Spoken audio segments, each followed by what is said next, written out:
Hi, welcome to Budget MTG Decks. All magic fun, all cards under $1. I'm David. I'm Stefan. And today we're going to be looking at all the blue cards in Eldritch Moon. So we're going to evaluate the blue cards for limited, so sealed and draft. And like we said before, it will be a bit different because it's a small set. Exactly. We're going to be evaluating them according to our own tier system. So if a card is tier 1, it's a bomb, it makes you want to play that color. Tier 2, it's an auto include. If you're already in that color, you got multiples. You definitely want to look into that color. Tier 3, good filler, fill out your mana curve, and then put aside cards. You just have no score, just put them aside. Let's get right into it with the common cards. To start out the commons, we're going to look at Turn Aside. For 1 blue, it's an instant, and it allows us to counter target spell that targets one of our permanents. Now, I kind of like this. Usually I don't like counter spells in limited, but this one is just 1 mana, and what is this going to be doing? It is going to be making sure that that removal spell that's targeting your fatty, that one doesn't resolve. I think that's actually pretty good. Is it conditional? Yes, it's very conditional because it only works if they're in the moment that they're going to be targeting your fatty. But it only costs 1 blue, so there's a good chance you'll have it open. And there's also, I think it's a pretty good chance people are going to be using removal against your big fat win condition. So I would say tier 3, good filler. I really like it. Situational, but I think I would definitely play it if I was in blue. Yeah, it's like if they have a bomb itself, it doesn't counter that. That's so true. It's only protects your win condition. So it's a bit iffy, I think. It's kind of like the white card that bounces your creature, brings it back with a +1/+1 counter. Yeah, Except for 2 mana, this one's 1 mana, so I think it's a bigger chance that people don't expect it. Yeah, so the next one, Spontaneous Mutation. For 1 blue, and it's enchantment, and with flash. And enchant creature gets -X, -0, where X is the number of cards in your graveyard. So I actually really like this card. You don't, but because you really have to have the cards in your graveyard, and then it still can block, activate the abilities. So what's the good thing about this card? You're just mentioning all the bad stuff, which I agree with, by the way. I agree with all of it. -0. I really like it because for 1 mana with flash, you can just stop the bleeding. I think it actually will help you not die. I get that. I respectfully see your opinion. However, I think what you're doing is you're stopping their fatty from doing less damage, because if it's a big fatty, it's probably still doing some kind of damage. Yeah, but you need like 5 cards to stop their fatty completely, and when they play the fatty, you probably have 5 cards in your graveyard. Sure, I can see that, but then he still got, let's say that's ideal scenario, then they still have a 0/5 fatty they can block, and which they could still pump with combat tricks. I'm actually fine if they pump with the combat tricks. Okay, alright. I'm gonna say put it aside. Stefan says tier 3. I think we can move on to the next one. Next one is Fogwalker for 2 mana, a 1/3 with Skulk. Now remember, Skulk means that this creature can't be blocked by creatures with greater power. So if the creatures have power 2, power 3, power 4, etc., they can't block it. Only creatures which have power 1 can block this guy, or 0. 0, yeah. Then when this guy enters the battlefield, target creature an opponent controls doesn't untap during its control's untaps it. So the creature already needs to be tapped for it to be relevant. But then again, you do take it out of the running for a whole turn. I really like it. Why? Because a 1/3 body for 2 mana is good. It's a good filler level. The Skulk means you can't keep on attacking, and it's hard for them to block it unless they also have a 1/3 or something. But in essence, it's going to be tough for them to block it. You can deal damage with it, and late game you can make sure that that fatty they attacked with won't be able to attack again another turn. So I think that's also pretty relevant for just 2 mana. I think it's a pretty good tier 3 up there. Yeah. Yeah. So the next one, Contingency Plan. It's 1 and a blue, sorcery. Look at the top 5 cards of your library, put any number of them into your graveyard, and the rest on top of your library in any order. So it's like Tigan Scheming. You can just put any cards of your top of your cards deck in the graveyard. I'm not much of a fan of it, but it will search for the value you will need late in the game. So that's why I put it in tier 3. Yeah, I think it's a good filler. I think I like it a little bit more than you because in the beginning of the game you can use to order your top 5 cards, so you give me your lands and your cards in the order that is best for you. So you put your low costs at the top, your little bit more expensive mana stuff at the bottom, and you make sure there's a land every now and then. That worked really well. Later on in the game, you can say, okay, I want my bomb. I look at the 5, my bomb's not in there. Whoop, throw them all away. Then you got a better chance that it's in the next 5, let's say. So you just hurry the situation up. I kind of like it because of that. Next card is Take Inventory for 2 mana. It's a sorcery. We draw a card, then draw cards equal to the number of cards named Take Inventory in your graveyard. So the first one is, you put it aside. Second one, I would also still just put it aside.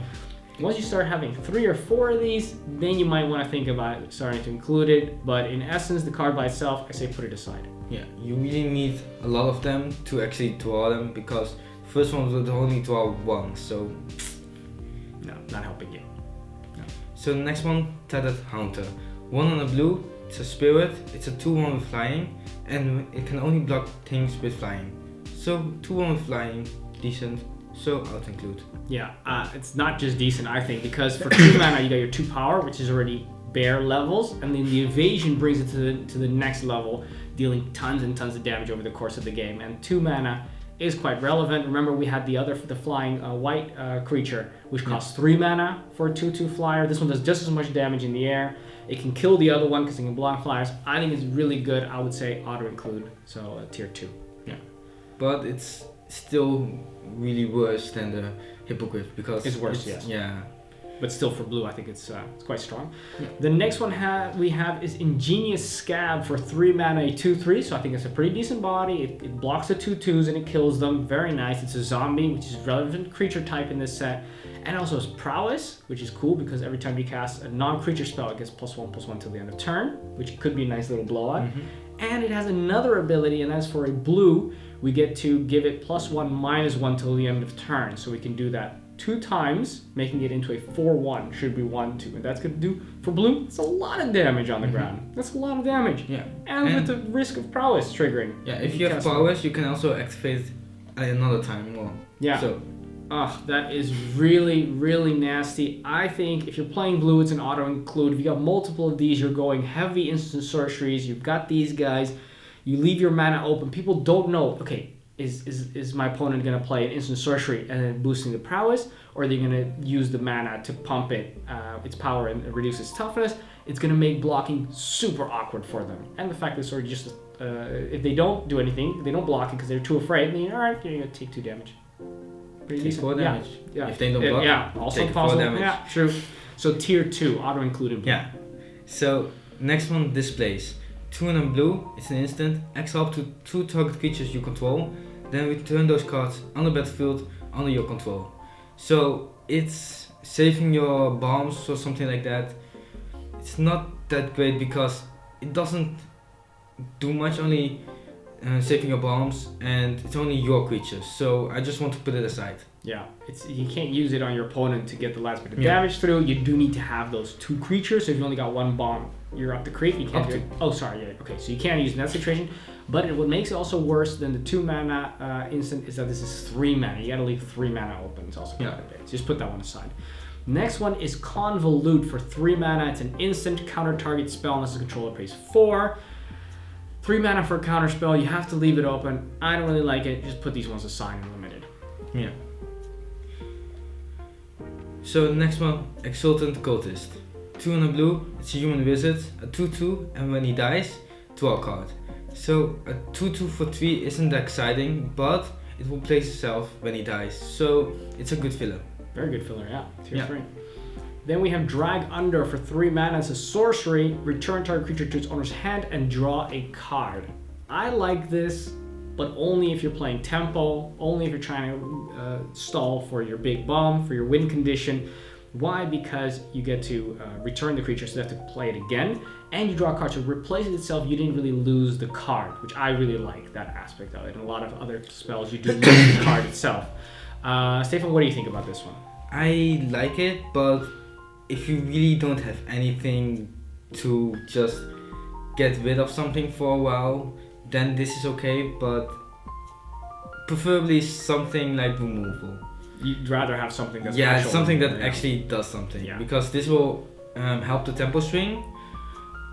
But not really the board state in the long term. Yeah. So, but in the short term, it does work well. Yeah. So I would say tier 3. You can use it as a filler. Mm-hmm. Yeah.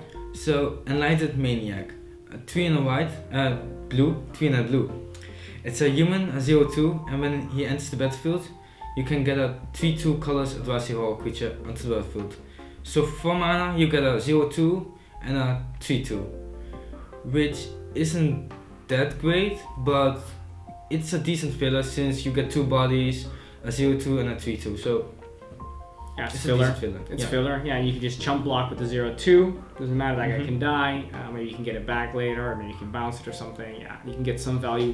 Point being is just for 4 mana, having a 3/2 and a chump blocker is okay filler. But don't try and play blue just because you got this one.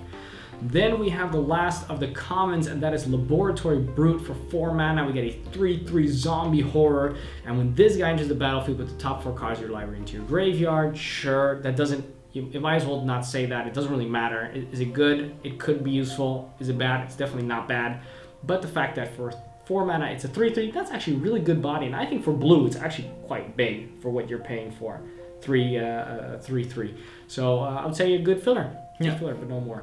Good filler. Yeah, alright, well those are the commons. Let's have a look at the uncommons. So the first uncommon is the Curious Homunculus. It's 1 and a blue. It's a homunculus, a 1/1 that can tap to add 1 colorless to your mana pool, but you can only spend it on instants and sorceries.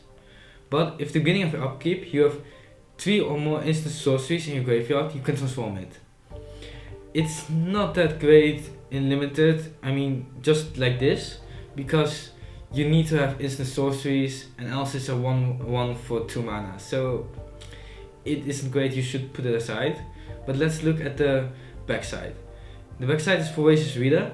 It's a Drasy Homunculus. It's a 3/4 now with prowess, and instant sorceries spells you cast cost 1 less to cast. So that's actually really good, but still in limited you need to have played 3 instant sorcery already to flip it, and then things get cheaper. If you play a lot of instant sorceries, okay, but you shouldn't be playing that many anyways, I think. Yeah, I think it's very risky. Normally I would say 6 instant sorceries, you're okay in putting that in your deck. However, for this guy to activate, you already need to have played 3, and that's after you played it. So if you get it a little bit later, and you've already cast 1 or 2, then you really got no chance of transforming. So I think it's kind of... They only have to be in the graveyard, so you can play 3, then play and the next turn you transform. Okay, so that makes it a little bit more like, you don't... I was thinking about the other card, yeah. So this one in the graveyard makes it a bit more likely. I would say that first ability, not very relevant, the fact that you can use a mana. I would still just put it aside. It seems very tempting to build around it. I just don't think it's going to be doing a lot during the actual games. Then we have the next card is Unsubstantiate for 2 mana. It's an instant. Return target spell or creature to its owner's hands. So what does this card do? Better question is, what does it not do? This card can do so much stuff. What you can do is you can, it's kind of like a counter spell. You can counter somebody's spell and then they get it back in their hand. Or you can bounce a creature, put it back into their hand, and it's instant speed, which makes it much better than the other card that just returns it to your hand. Once again though, this is a tempo advantage card. This doesn't get rid of the thing permanently. The creature, they can still recast it. The spell, they can still replay it. But because this is instant speed, you can use this during combat to give people very awkward situations. You're attacking, they say, oh, okay, if you're going to do that, then I'm going to target your creature. With my removal spell, do you say, okay, I'm unsubstantiating that spell, you get it back into your hand, but you probably don't have enough mana to play it again, and then you're still doing what you want to do. Or during combat, oh, I'm going to block with this creature, say, no, I'm going to return that one back to your hand and my creature doesn't die. It's the versatility that makes it strong, rather than the fact that it's card disadvantage, which is what it is as well.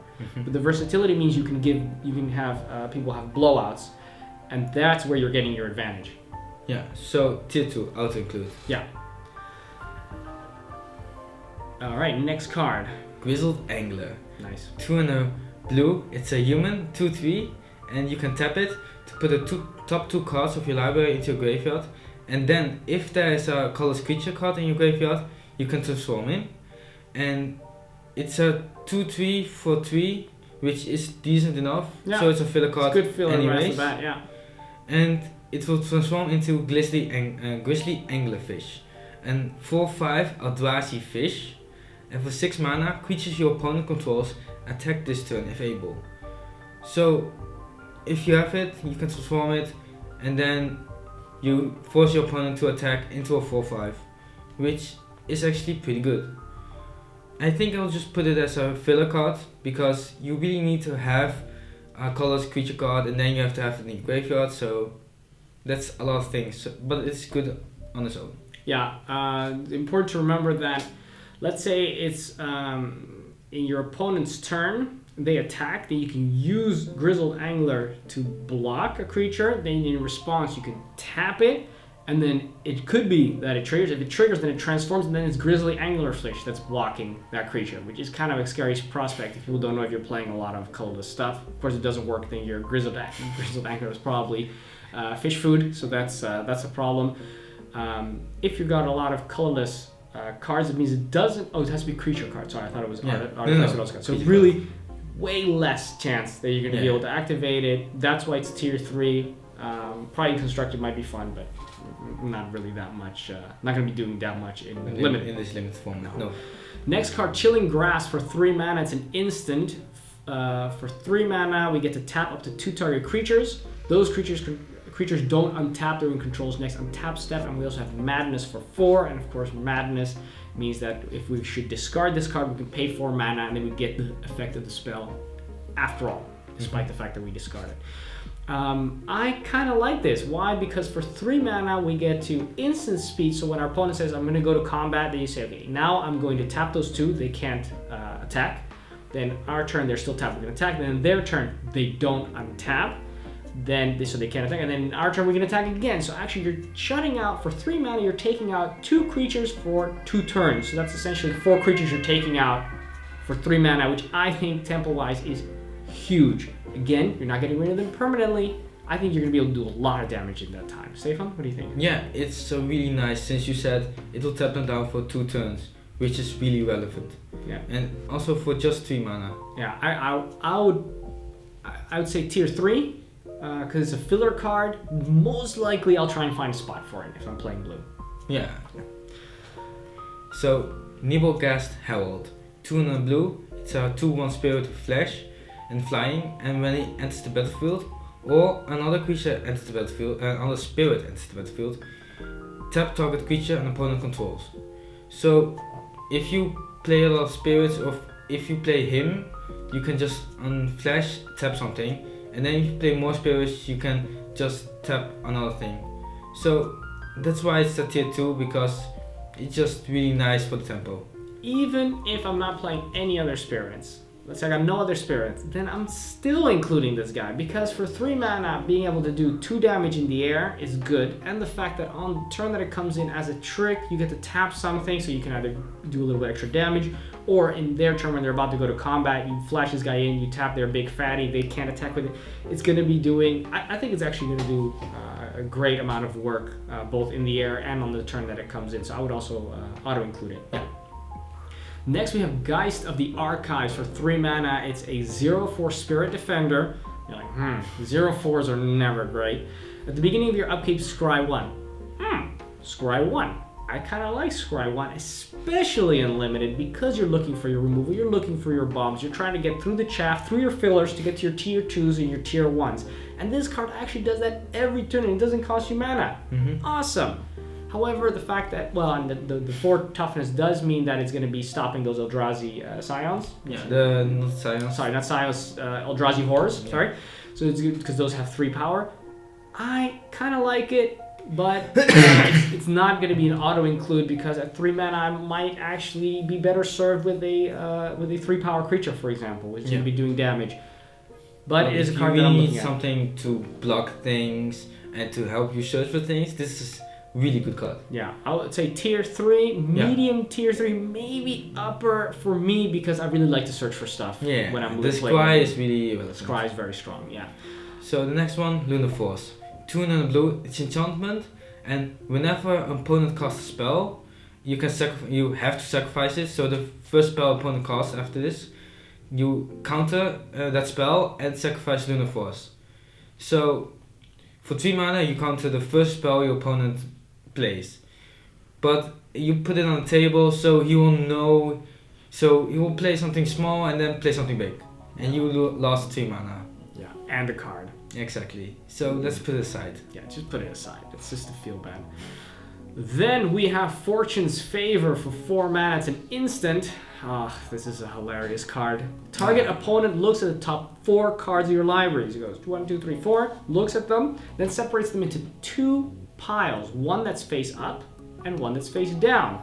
Then you get to pick one, put it into your hand, the other into the graveyard. And this is such a game show moment where people say, "Oh, do you want this prize, or do you want the mystery box?" The mystery, it could be anything you want. It could even be the cards that you actually see right there that you want, but it could also be crap, but you don't know because it's the mystery box. And then people are probably going to go for that, and somebody else saying, "Haha, I put the 2 crappiest cards face down," and then you feel that you don't want to give your opponents the choice in this kind of situation. That's why the flavor text is also really relevant here. Uncertainty has its own allure, yes. But it's not good. Just because it has allure and it's tempting, just like the lottery, the chance of being hit by lightning 3 times or winning the Super Bowl or something, or Super Bowl, that's the Powerball. This shows how much I know about the lottery. So it's alluring, but it doesn't mean it's good. It doesn't mean it's a wise investment. And I think Fortune's Favor is not a wise investment. I say put it aside. Yeah. Don't be tempted. It's such a bad card. I just want to love it. Please don't. So let's go to the next one. Advanced Stitch Ring. 3 and 2 blue. It's a zombie horror. A 3/2 with flying. And for 2 and a blue. 3/4. 3/4. Oh, yeah. What did I say? 3/2. Oh, sorry. A 3/4. And for 2 and a blue, you can discard 2 cards. Return Advanced Stitch Ring from the graveyard to the battlefield tapped.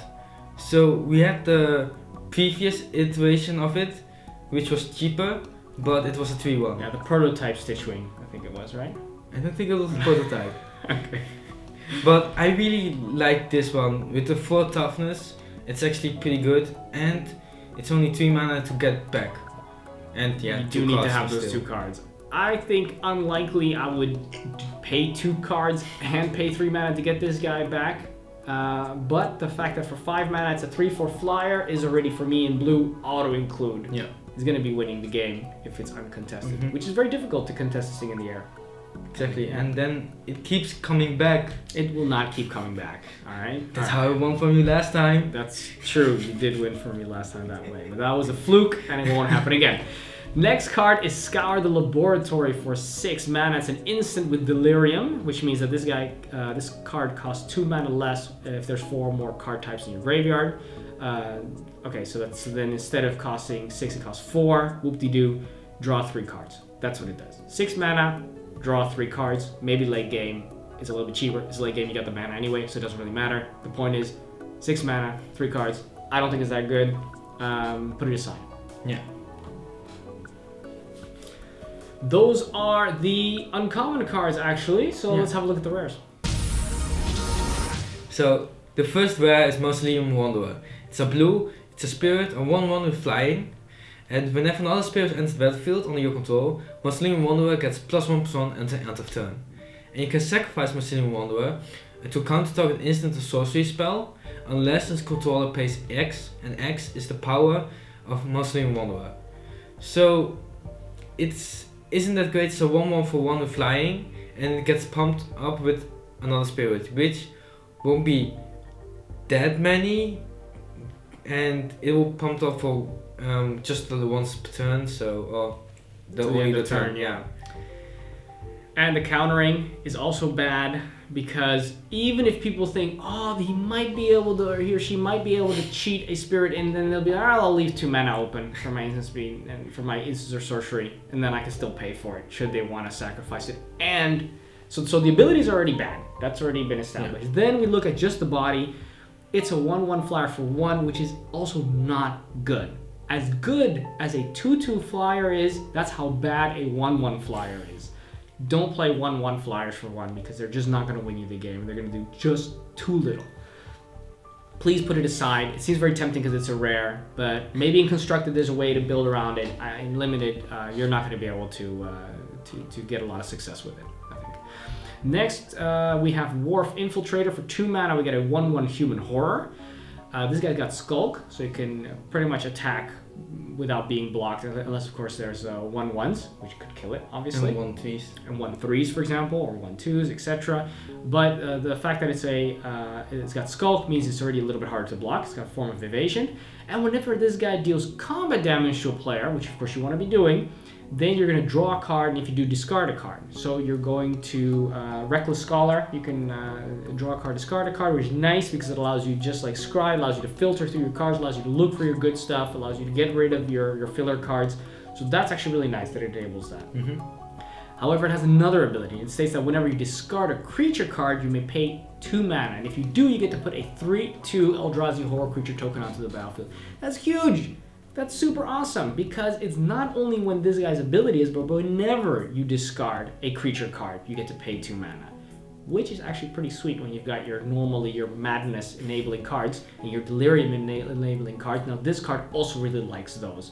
I would say if you're playing blue, auto include it, see if you've got something which allows you to discard cards, and if you don't, that's fine, because it does it himself. You can just attack with it, and people, and see if you can work a few combat tricks in there as well, so people are afraid to block it if they can.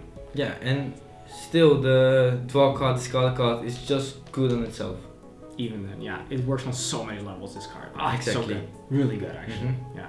So, the next one, Imprisoned in the Moon. 2 and a blue, enchantment aura, enchant creature, land, or planeswalker. Enchanted permanent is a colorless land with tap, add a colorless mana to your mana pool, and loses all other card types and abilities. So, you can transform anything, nearly anything, into a land. Blue unconditional removal. Yeah. How beautiful is that? Your mana ramping your opponent though. Nobody cares. Nobody cares. Sure, enjoy your waste that you've got. Enjoy your waste. You could just play as you go, wasted, and then you just play, and then you get. Wow. No, okay, fine. You don't do that, but it's still unbelievably strong. I'm so excited. This is tier 1 for me. I'm looking at my other blue cards because I really want to play blue, not just so you can say wasted, but just so that you can shut down their creature or their planeswalker should they be so lucky to have one. Probably don't, but just the biggest thing is just off the face of the map. And they probably don't have anything to remove enchantments, so that thing is gone forever. Yeah. Super strong. Oh, that's so nice. Then we have Coax from the Blind Eternities for 3 mana. It's a sorcery. We get to choose an Eldrazi card we own from outside the game. So this is something that you put in that you've got in your sideboard, ones that you didn't include in your deck. And it will be the card that you open at the Prerelease. Exactly. It can't be something that you took from home. Yeah. So but it's not one that's in your deck, or it can be a card in exile, and you can reveal that card and then put it into your hand. Look. Sure, there's an off chance that you could get your big fat Eldrazi from outside the game, but then it's still in your hand and you still gotta cast it as well, so it's just bad. This is bad. It's never gonna do what you want it to do. You may think, oh, but this is great in case I've got some Eldrazi and they're gonna get exiled, that I can get them back to my hand, that I can recast. No, don't. Too many hoops, not good enough, not gonna do anything great. Just put it aside. Yeah, if you have the Eldrazi you want to play, you can also just put it in instead of this card. Oh, might be even better. Yeah. Okay, nice card. So the next card is Nibblers of Frost. It's 2 and 2 blue. It's a 3/3 spirit with flying, and it has powers. And whenever you cast an instant or sorcery spell, you can tap target creature opponent controls. The creature does not tap during its control next untap step. So I really like this one. For me, it's a tier 1 because it's a 3/3 flyer for 4. It has powers, and whenever you cast an instant sorcery, you can tap it. And it won't untap for next turn, so... Not it, just on the creature of your opponent. Yeah. So, that's really good. It's so strong. So strong. A 3/3 flyer with prowess already by itself for 4 mana, that would already be gravy, that would already make it tier 2. The other ability, the fact that the prowess triggers when you cast an surgery, and you're also tapping something, you can destroy one thing, tap another thing, swing in with your 4/4 flyer, that is going to win you the game outright. Tier 1. Love it. Nibblers of Frost. Beautiful card. And of course, I get the crap card again. Summary Dismissal for 4 mana. Instant. Exile all other spells and counter all abilities. It's basically counter spell. Yeah. 4. Which you don't want to limit it. But with all the cast triggers, that is actually kind of relevant. Okay, so you could counter the ability of a creature, but then why don't you just counter the creature being cast? No, because you have the cast trigger. Yeah. So like all the Eldrazi's. Sure.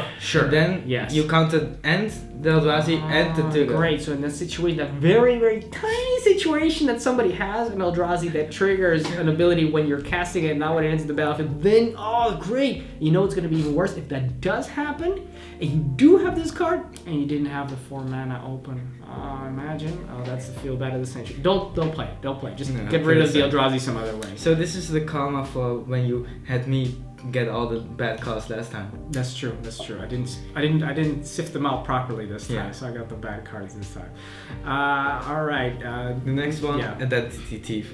2 and 2 blue. It's a 0/3 shapeshifter, and when Identity Thief attacks, you can exile another non-token creature, and if you do, Identity Thief becomes a copy of that creature until end of turn, and you have to return the exiled card on the battlefield on this owner's control beginning of the next end step. So it attacks, you can exile something of your own side, of the opponent's side, and becomes a copy. So that's really nice. And if you copy something of your own side, then it just stays as a blocker because it comes back at the next end step, and with a fun enter battlefield trigger. Yeah. And of course, if your opponent's got the best thing, then this thing, because a copy of it, you can attack, and they can't block with that best thing. They can't really use it to block or to protect themselves, and you're dealing as much damage. So when neither of you have something good, then that's okay anyway, because nobody's got something good. If they've got something good, then we've got something good too. Then if only we've got something good, we got 2 of them. Yeah. Awesome. Identity Thief, definitely an auto include, but not a tier 1, because should you not have something else, because by itself it doesn't actually do anything. You do need, your opponent needs to have something, you need to have something, but still tier 2, high tier 2 I would say. Yeah. I can't really see a situation where I won't do at least something. Then we have Docent of Perfection for 5 mana. We get a 4/5 flyer. This is huge. We talked already about these sizes in the air. This is massive. 5 damage is insane. Whenever you cast an instant sorcery spell, you get to put a 1/1 blue human wizard token onto the battlefield. Then, if you control 3 or more wizards, we're going to transform this guy. Okay, let's just first look at this guy as is.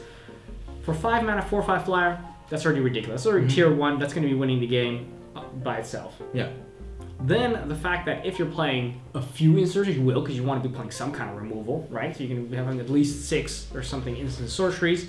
And any of those will give you 1/1 chump blockers. Nice. Gravy.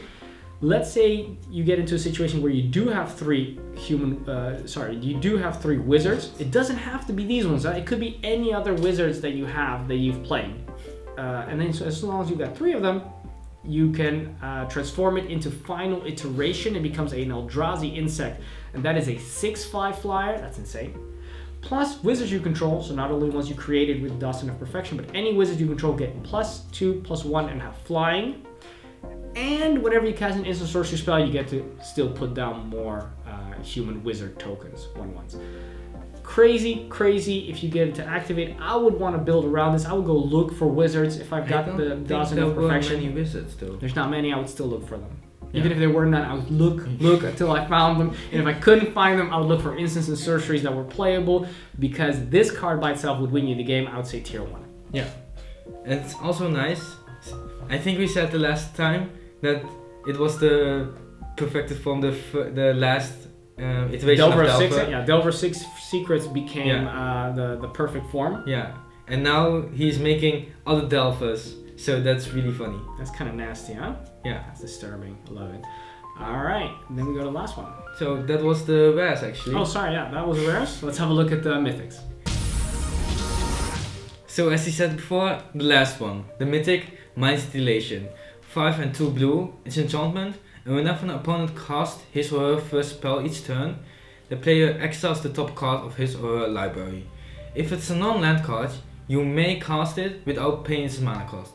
So if you have 7 mana, you're still alive, and you're playing this card, and if he plays a spell, then he exiles the top card of his or her library.